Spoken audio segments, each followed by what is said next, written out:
اگر تم نے یہ کام کیے بیٹی بچاؤ بیٹی پڑھاؤ کے نام پر جملے بازی تم نے کیا، ٹھیک ہے، اچھی بات ہے، مسلمان کندھا سے کندھا ملا کر آپ کو ساتھ دینے کے لیے تیار ہے، لیکن ریئل میں اگر واقعتاً دل کے اندر درد ہے تو آصفہ کو مان لو اپنا بہن اور ان کے ریپسٹ کو پھانسی کے پھندے پر لٹکاؤ، لیکن آج تک ان کے پاس ان کے ریپسٹ دندنا رہے ہیں، آج تک ان کو انصاف نہیں ملا ہے۔ دے دو انصاف ذکیہ جعفری کو جس کے شوہر کے جسم کے 3 ٹکڑے کیے گئے، آج تک انہیں انصاف نہیں دیا گیا ہے۔ دے دو انصاف نجیب کی ماں کو، آج تک اس کے بیٹے کا نام و نشان مٹا دیا گیا، لیکن نجیب کی ماں روتی ہے، خون کے آنسو ان کی ماں کے آنکھوں سے نکلتے ہیں، لیکن آج تک ان کو انصاف نہیں ملا ہے۔ کیسی بات کرتے ہو کہ نہیں جناب ہم ہندوستان کی ناری کا سمان کرتے ہیں؟ اگر ناری کا سمان کرتے ہو تو 2 کروڑ عورتیں ایسی ہیں جو طوائف بنی بیٹھی ہیں، ان کا سمان کرو، ان کو طوائف کے ان کوٹھے سے بلا کر ان کا حق دو، ان کی شادیاں کرواؤ اور ان کو عزت کی زندگی دو۔ کیا وہ ہندوستان کی بیٹی نہیں ہے؟ کیا وہ ہندوستان کی ناری نہیں؟ یہی مظفرپور کے شیلٹر ہوم کے اندر معصوم 12 بچیوں کی عزت و ناموس کو لوٹ کر ان کو زندہ زمین کے اندر گاڑ دیا گیا۔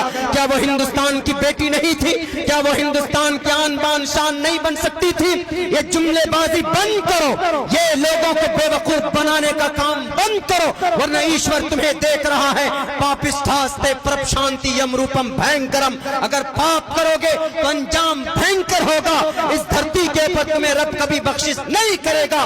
ذرا ڈرو ان مظلوموں سے اور یاد کرو اس وقت کو جب ان کی نکلنے والی زبان سے آسمان پر جاتی ہے تو ایشور کے دربار میں ان کے دروازے کو کھول کر وہاں سے فیصلے لے کر آتی ہے۔ اس لیے وقت ہے، موقع ہے، سدھر جاؤ۔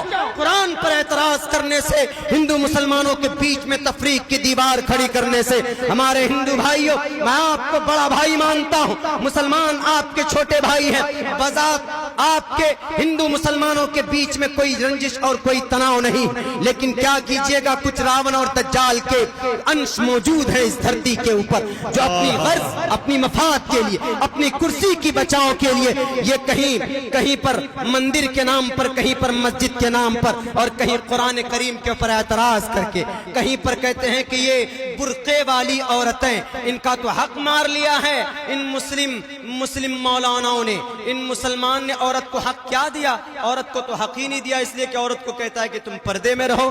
قرآن کریم نے کہا قل للمؤمنات یغضضن من ابصارہن ویحفظن فروجہن ولا یبدین زینتہن۔ بھئی اس کا مطلب یہ نہیں کہ اس کی وہ ترقی نہیں کر سکتی۔ ابھی ڈاکٹر صاحب بیٹھے ہوئے ہیں، ان کے ریلیشن کی ایک لیڈی ہے، وہ ڈاکٹر ہے، کیا وہ عورت ہے؟ ڈاکٹر نہیں، وہ لڑکی۔ پردے کے اندر رہ کر آپ پائلٹ بن سکتی، پردے کے اندر رہ کر آپ ڈاکٹر بن سکتی، MBBS ڈاکٹر بن سکتی، MD بن سکتی۔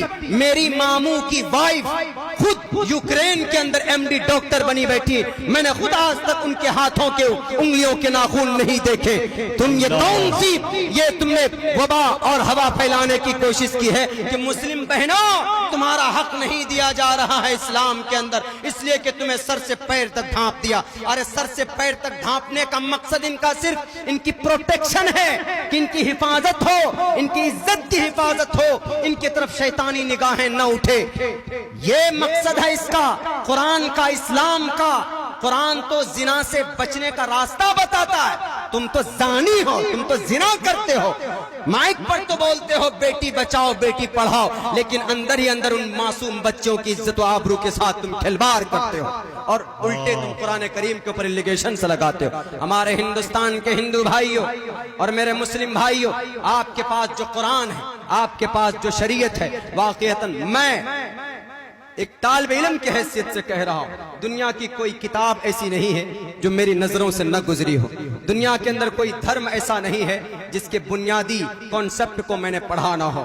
میں پریکٹیکلی آپ کو بتا رہا ہوں، اسلامک شریعت جو قرآن ہے، قرآن کریم کے اندر جو تمام برائیوں کا علاج اپنے اندر رکھتا ہے، یہ قرآن ساری برائیوں کا علاج ہے۔